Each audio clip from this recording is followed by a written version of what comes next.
Nós vimos o conceito de pessoa, né? Nós vimos que o conceito de pessoa é extremamente complexo, mas é necessário um conhecimento e um entendimento psicológico e filosófico para que possamos de fato compreender a pessoa e assim, claro, lidar melhor com ela. Mas e o conceito de coisas, né? A gente sabe o que são as coisas. As coisas, tudo aquilo que não é pessoa é coisa, né? E eu poderia pedir a vocês para fazer uma relação de coisas, identificando isso na escola.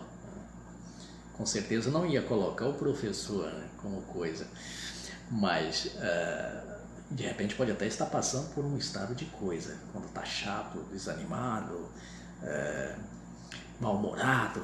A gente passa por estado de coisa, a gente perde a identidade de pessoa por alguns momentos, mas a gente volta a ser pessoa porque a gente foi criado, a gente foi construído para ser pessoa, não para ser coisa.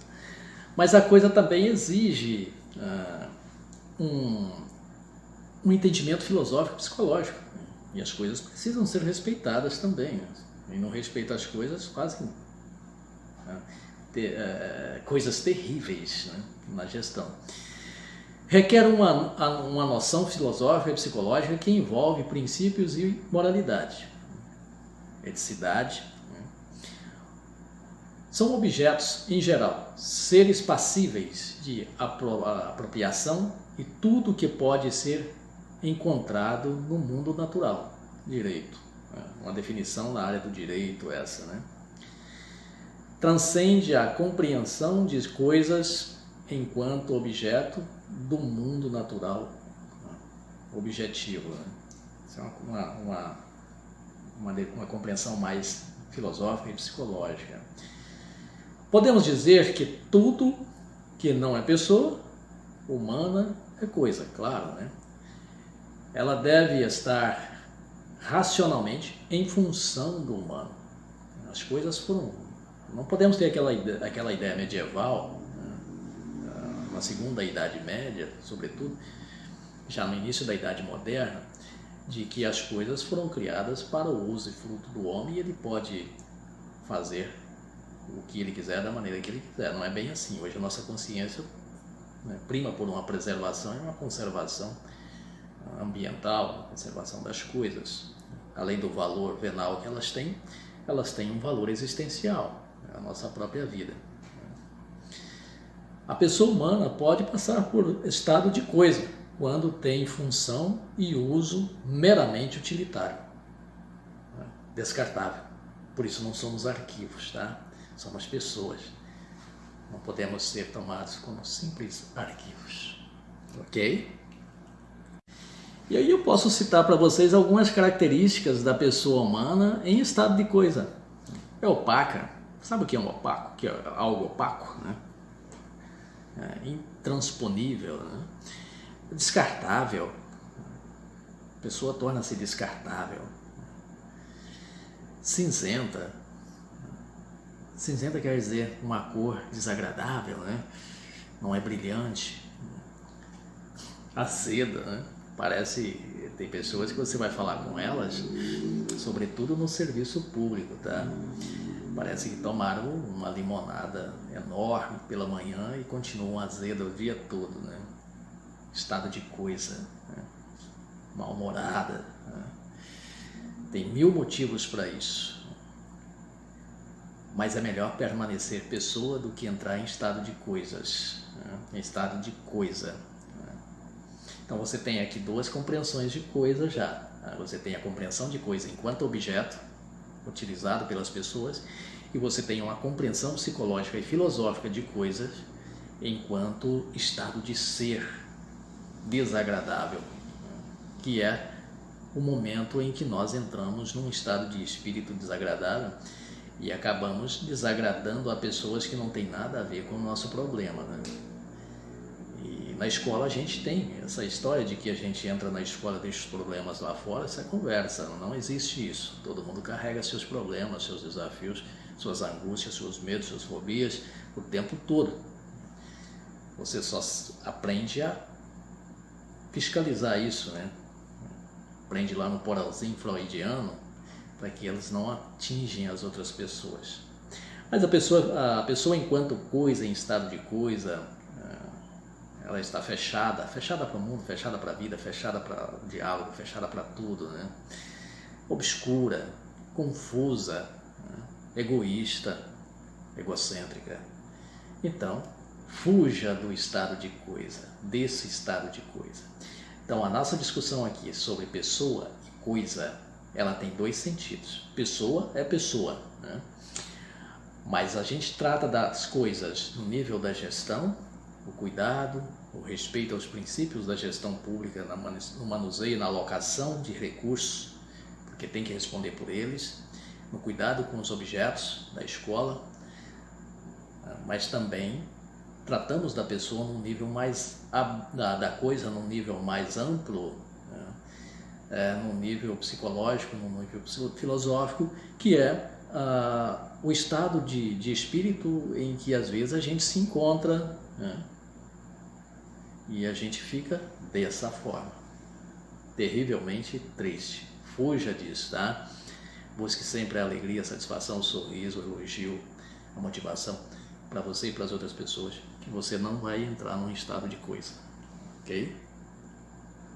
Como é que você, enquanto orientador educacional, percebe as coisas na escola? Se você observar os 10 princípios constitucionais da gestão pública, lá no artigo 37 da Constituição, se você fizer uma leitura atenta dele agora, a partir de agora, a partir dessa compreensão de que a gestão de modo geral, ela é realizada de pessoas, coisas com finalidades e resultados, e a gestão da escola é composta de pessoas, coisas e resultados. Se você analisar agora os princípios da gestão pública, você vai ver que a maioria deles estão voltados para o cuidado com as coisas. E eu vou citá-los aqui rapidinho, tá?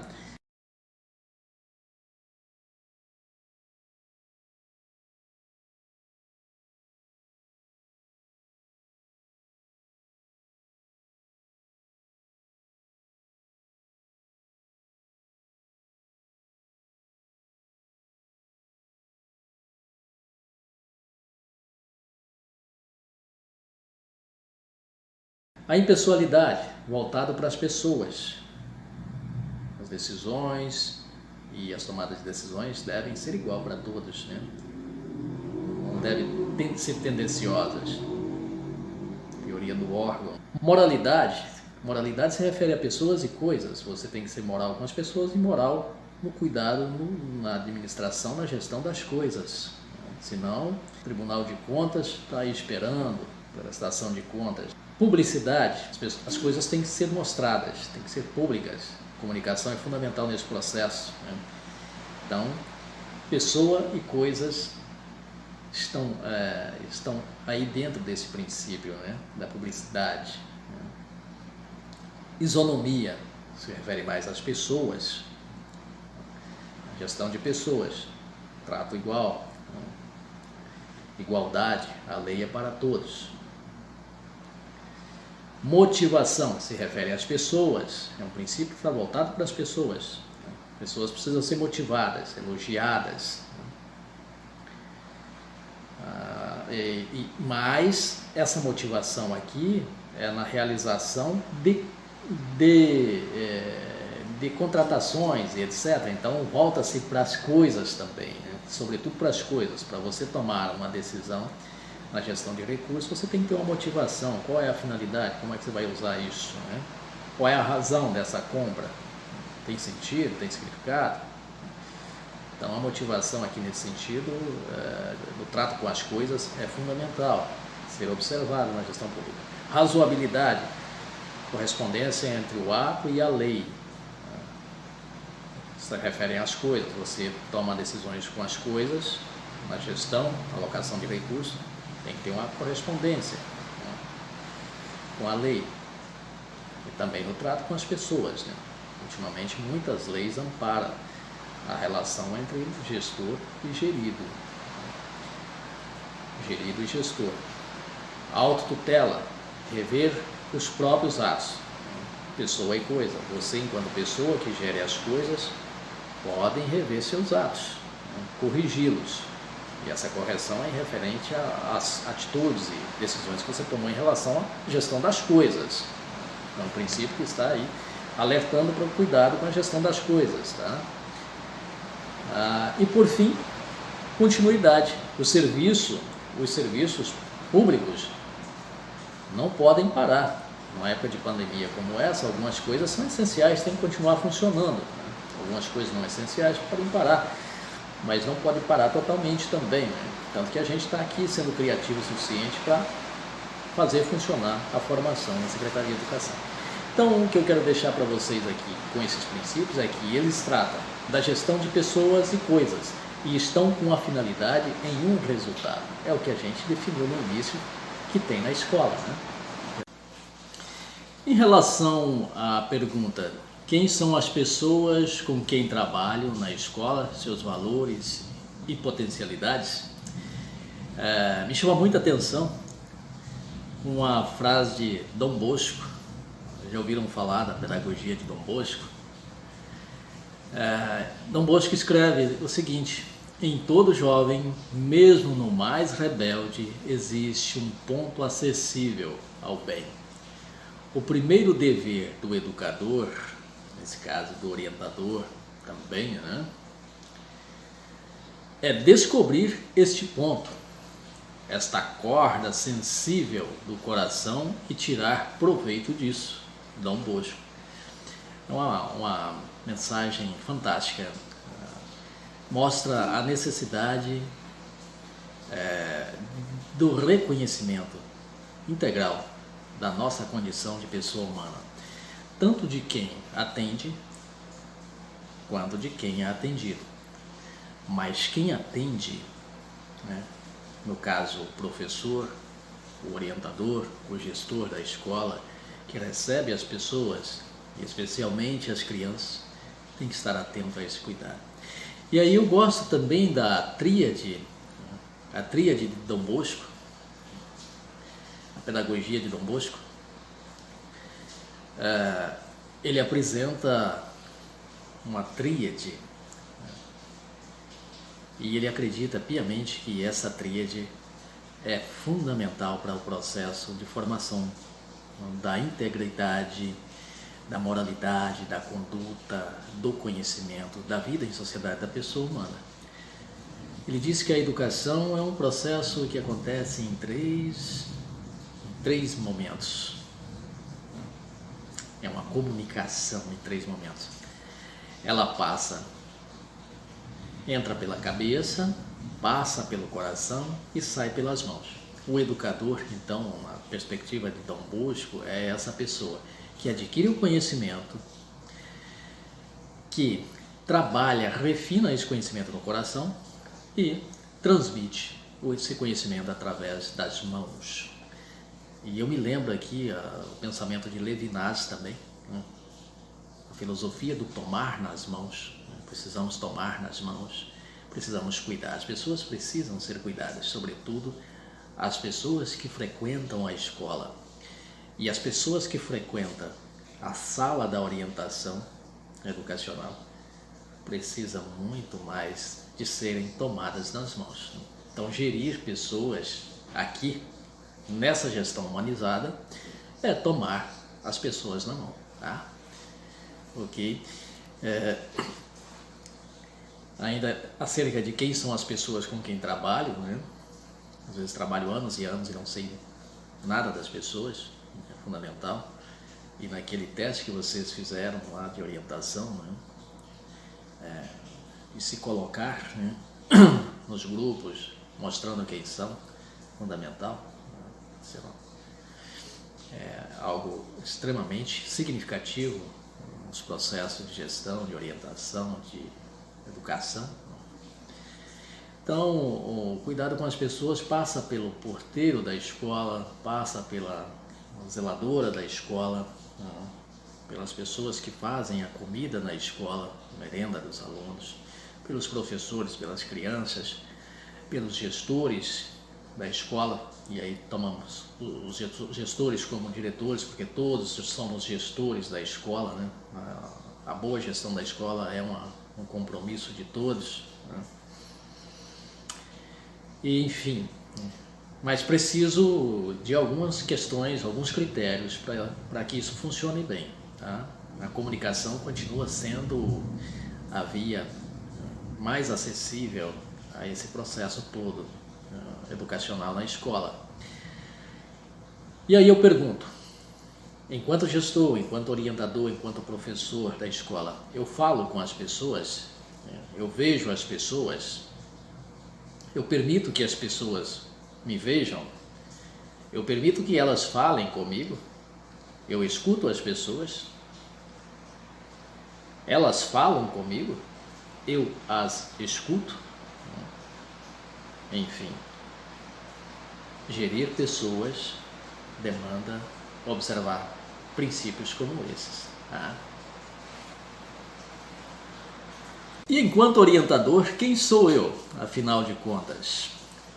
O eu orientador. Quem sou eu como orientador? Como significo a mim mesmo fenomenologicamente? Fenomenologicamente é a maneira como você se manifesta, é a maneira como você se desvela para o mundo, se desvela para as pessoas, a maneira como você se apresenta para o mundo, se apresenta para as pessoas, né? Fenômeno é uma palavra que vem do grego e significa aparecer, surgir, se manifestar, se desvelar, tirar o véu. Como significa a educação escolar? Como significa o ensino? Como significa a aprendizagem do aluno? Como valorizo tudo isso, né? Como significo a gestão da escola? Como vejo a gestão da escola? Que significado eu dou para a gestão da escola? Sou daqueles que reclamam muito e não apresentam sugestões? Como significa o professor e seu trabalho? Como é que eu encaro o trabalho do professor e o próprio professor quando eu recebo um aluno que me esboça um enorme problema, um monte de desafios de convivência, de aprendizagem, de relação, de valoração, significação da vida? Como é que eu vejo o professor em relação a esse aluno? Que trato eu dou, que significado eu dou a ele? Como significam as relações humanas e sociais? No âmbito da gestão, no âmbito do meu trabalho, de como parte desse processo de gestão. Como significam as relações de poder hierárquicas e outras? Querendo ou não, existe uma hierarquia e ela tem que ser respeitada, né? Não submissa, mas respeitada. E como é que eu encaro, como é que eu significo isso? Como é que isso se apresenta para mim? Então são questionamentos que precisam ser feitos para que os processos de gestão, os processos educacionais da escola funcionem bem, mas tem que ser feito com muito esmero, com muito compromisso, com muito respeito, com muito cuidado e com muita diplomacia e também com muita autonomia, com muita liberdade para se fazer, né? Uma gestão pelo respeito sempre tem melhor resultado do que uma gestão pelo medo. A força bruta jamais vence a inteligência. Pode vencer por algum momento, mas para sempre, jamais. O que são e quais são as coisas com as quais trabalho? Seu valor, finalidade, importância na e para a escola, né? Seu valor e finalidade na escola e para a escola.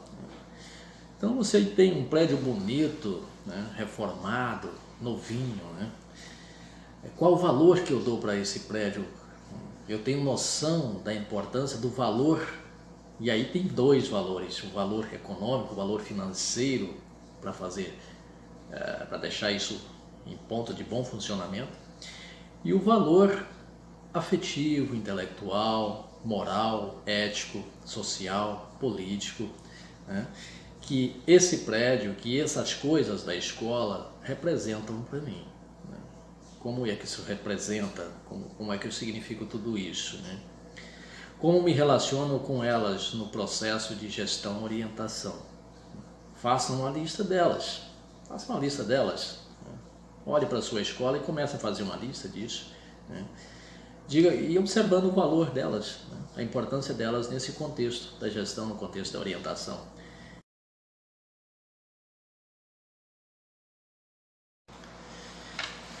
O lugar das pessoas e das coisas no trabalho do orientador.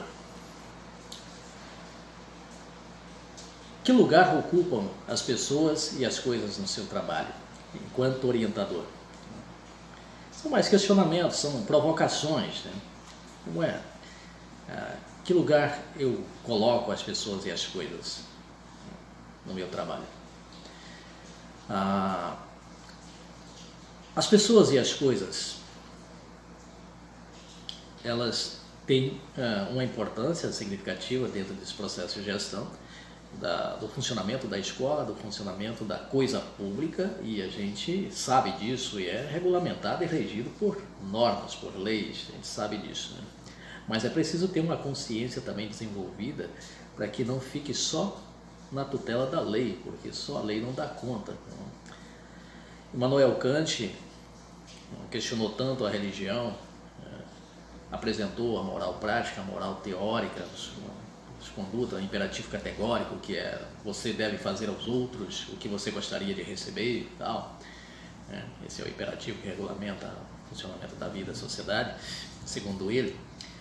Mas no final da sua vida, mesmo questionando tudo, ele disse, olha, a moral e a ética sozinha não dão conta de segurar o homem. É preciso mais coisas. É preciso uma sensibilidade que vai além das normativas. É preciso uma consciência, seja ela espiritual, seja ela que transcende aos princípios éticos e morais, ou seja, a vida prática da pessoa. E aqui eu diria que é preciso uma sensibilidade pedagógica, uma sensibilidade humana, né, para cuidar das coisas e das pessoas na escola. Está preocupado com as disposições e uso de cada coisa em função das pessoas humanas? Tá? Está preocupado com a formação pessoal de cada estudante, sua relação escolar e social? Eu, enquanto orientador, estou preocupado com isso. O orientador é um gestor das relações e dos processos escolares, indiscutivelmente. Não dá para negar isso. Gere as relações, gera o ensino também, gera a aprendizagem do aluno, porque a vida afetiva, social, humana do aluno interfere nisso tudo. Então, o aluno é global, um todo integrado, não dá para a gente dividir. Então, na escola não dá para dividir. Isso é trabalho do orientador, isso é trabalho do supervisor, isso é trabalho do professor, isso é trabalho do administrador da escola. Porque o aluno não é dividido em pedaços assim. O aluno é um todo inteiro. Então, a escola também, o processo de gestão da escola deve funcionar como um todo inteiro. E para isso, a gente dá o nome de integração, uma gestão integrada dos processos, das pessoas. É assim que funciona uma gestão criativa integrada de pessoas e coisas. E o orientador, então, orienta para a vida. O sentido é a melhor vida, a melhor maneira de viver. Né? Todo orientador quer isso. E para isso, princípios de solidariedade humana, tolerância, convivência, aprendizagem e diálogo, consciência, moral, social, boas maneiras. O orientador está preocupado com tudo isso, liberdade, talento, tecnologia, vontade, sensações, emoções, enfim, o orientador orienta para a vida. Isso é a vida da pessoa. Né? Para o cuidado no trato com as coisas da escola e fora da escola. Orienta para isso também. As crianças devem aprender, as pessoas orientadas devem aprender a cuidar, tratar bem das coisas dentro e fora da escola. Então, o orientador é essa pessoa, é esse gestor de pessoas, de conhecimento, do comportamento, dentro e fora da escola, porque a criança é uma criança para o mundo. No país da África tem um dizer que eu preciso mais que uma aldeia para educar uma criança. Nós precisamos muito mais que uma escola de quê? Um espaço de escola, né? Precisamos muito mais do que uma cidade, um estado, um país para educar uma criança, para educar um homem, uma mulher para a vida. Isso é gestão criativa integrada de pessoas e coisas. Desafios da prática de orientação escolar no âmbito da gestão de pessoas e coisas. São muitos desafios. Nós vimos lá em cima, há pouco, desafios da gestão e da educação, as demandas da educação. Desafios enormes. Aqui são desafios da prática de orientação escolar no âmbito da gestão de pessoas e coisas. E aí você tem o dever e a atribuição de desenvolver uma formação permanente no que diz respeito a valores, atitudes, emoções, né, e sentimentos, sempre discutindo, analisando e criticando. São desafios para o orientador. Estar integrada aos processos de gestão da escola e da educação, ou seja, o trabalho de orientação, o trabalho do orientador, a prática de orientação do orientador tem que estar integrada aos processos de gestão. Acabei de dizer que o aluno não é fragmentado. O Paulo Freire diz que o conhecimento não é um armário de gavetas, né? Porque o ser humano não é um armário de gavetas. Não somos um sistema de pastas arquivadas. Nossa estrutura mental, psicológica, pode armazenar uma série de fatores, de dados, né, bons e não bons, mas mesmo assim não é um armário de gaveta. Conhecer as pessoas na organização escolar, ser criativo no enfrentamento de desafios. É um desafio para o orientador, conhecer as pessoas e ser criativo no enfrentamento de desafios. Buscar alternativas, né? Ouvir. Conduzir as boas relações entre pessoas e das pessoas com as coisas. Outra tarefa desafiadora para o orientador da escola. Desafios de práticas de orientação escolar no âmbito da gestão de pessoas e coisas, então, devem emergir como um motivador para o orientador. E aí é preciso algumas ações, né, que vocês já conhecem, que nós já conhecemos, né? Incentivar a aprendizagem e a criatividade, né? Estimular o aluno, estimular o professor, estimular o meu colega, né? As pessoas que fazem a escola. Elogiar, o elogio nunca é demais, né? Mas precisa saber a hora certa também de elogiar, né? Senão o elogio pode se tornar um agravante negativo, né? Avaliar ações e processos de orientação, avaliar sempre. Integração na gestão. Assessorar, ajudar a quem precisa nos processos de boas relações, né? O orientador tem que esse desafio, a escola. Integrar valores, atitudes, emoções, né? Então são desafios enormes, são desafios maiores até do que o de promover a aprendizagem escolar do aluno lá na sala de aula, porque isso você mexe com um conjunto de emoções, de afetividades, de sensações, razões que constituem o ser da pessoa, né? Você está lidando com isso. Então, esses desafios talvez seja, ou talvez não, é o maior desafio dentro da escola, de fato, o trabalho do orientador, né? É maior, é mais desafiante, muito mais desafiante do que o trabalho do gestor de administrar a escola, do que o trabalho do professor de ensinar os conteúdos, né? Produzir ou construir conhecimentos lá na sala de aula com o aluno. E, por fim, motivar para um projeto de vida. Projeto de vida. Tem o projeto de vida e o projeto vida, né? O projeto vida, ele é inerente ao ser humano. O projeto de vida é a minha busca, né? Aquilo que eu preciso buscar, alcançar para me realizar como pessoa. E aí, o trabalho da orientação nesse processo é de fundamental importância, pode ser determinante para o projeto de vida da pessoa. O serviço de orientação educacional no âmbito da gestão de pessoas e coisas frente à nova ordem educacional, sobretudo nesse período de pandemia e pós-pandemia, é um desafio dentro de uma concepção global da organização da aprendizagem criativa, ativa e colaborativa para a eficácia e eficiência da governança colaborativa. Esse é um desafio enorme para gestores escolares fazer com que os processos funcionem nesse momento complexo, pelo qual passa toda a humanidade, né?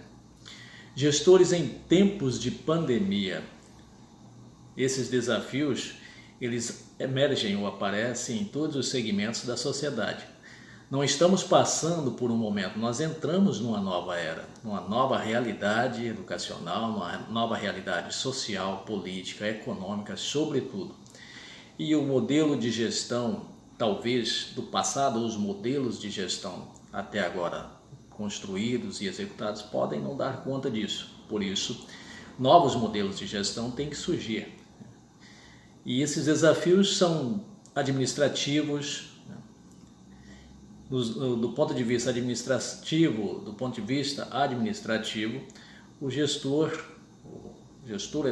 escolar, o gestor da educação, o gestor público tem que antecipar os fatos, identificar esses desafios para que possam ser, de fato, enfrentados, né? Não com improvisos, mas com planejamentos, pelo menos de médio prazo, né?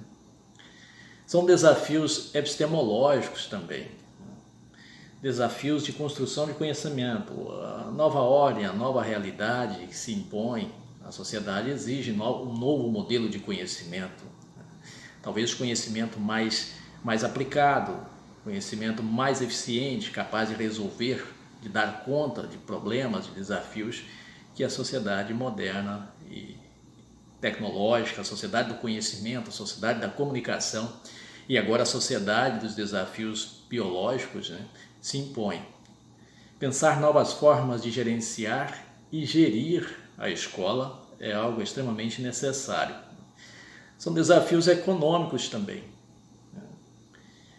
Do ponto de vista econômico, a sensibilidade pedagógica e humana é fundamental. É preciso motivar novas práticas e uso, né, de novas ferramentas no ensino. Agora, mais do que nunca, né, a gente está aprendendo, a gente está batalhando, né, para entender essas ferramentas tecnológicas que já existiam, mas a gente achava que não precisava muito delas, né? E agora a gente está precisando. Então, isso impõe nova forma de gerir conhecimento, nova forma de gerir pessoas, nova forma de gerir coisas dentro da escola e pessoas e coisas no serviço, sobretudo no serviço público, né?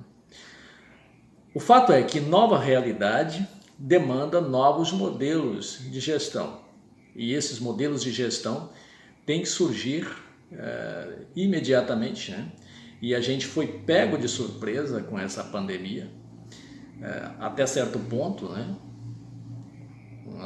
Ninguém esperava que no final do ano passado para cá as coisas tomassem esse direcionamento todo, né?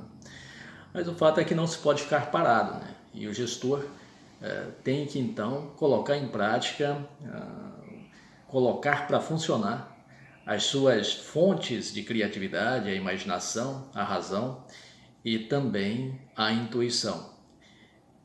E captar as mensagens, olhar ao seu redor, perceber ao seu redor, né, o que é que tem, que pode, o que as pessoas estão oferecendo e que as coisas estão oferecendo que pode melhorar a qualidade e os processos de gestão da sua escola.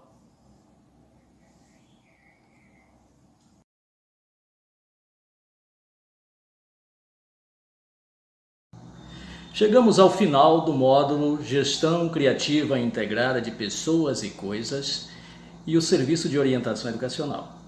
Lembrando que você, orientador, é também gestor da escola. Agora, assista aos vídeos a quantas vezes precisar, leia os textos, responda às atividades e poste lá na sala. Agradecemos a sua participação, sua atenção e até a próxima!